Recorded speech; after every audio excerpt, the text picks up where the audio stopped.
ജീവിതത്തിൽ കർമ്മം ചെയ്യാതിരിക്കുക എന്നത് ഒരു വ്യക്തിയെയും എവിടെയും എത്തിക്കുകയില്ല.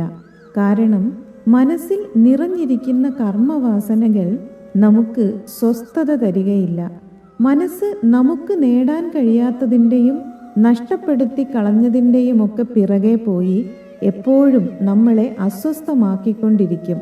അതിനാൽ ഋഷിമാർ നമുക്ക് പറഞ്ഞു തന്നിരിക്കുന്ന മാർഗം നമ്മുടെ കർമ്മവാസനകളെ കർമ്മം ചെയ്തുകൊണ്ട് തന്നെ ശുദ്ധീകരിക്കാനാണ്. സ്വാർത്ഥ കർമ്മങ്ങൾ ചെയ്ത് മലീമസമായ നമ്മുടെ മനസ്സിനെ നിസ്വാർത്ഥ കർമ്മങ്ങൾ കൂടുതലായി ചെയ്യാൻ ശ്രമിച്ചുകൊണ്ട് ശുദ്ധീകരിച്ചെടുക്കുകയാണ് നാം ചെയ്യേണ്ടത്.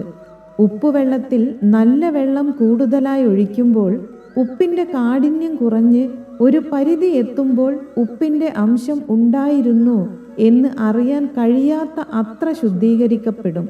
അതുപോലെ മനസ്സിനെയും നല്ല ചിന്തകൾ കൊണ്ടും കർമ്മം കൊണ്ടും നിറച്ച് സ്വാർത്ഥതയെ ഇല്ലാതാക്കിയെടുക്കണം. കർമ്മം ചെയ്യാതെ വെറുതെ ഇരുന്നാൽ അത് നമ്മളെ കൂടുതൽ പ്രശ്നങ്ങളിലേക്ക് നയിക്കുകയേ ഉള്ളൂ. ജീവിതത്തിൽ മാനസികമായി തളരുമ്പോൾ ഈ മാർഗം നമുക്ക് പ്രാവർത്തികമാക്കാൻ ശ്രമിക്കാവുന്നതാണ്.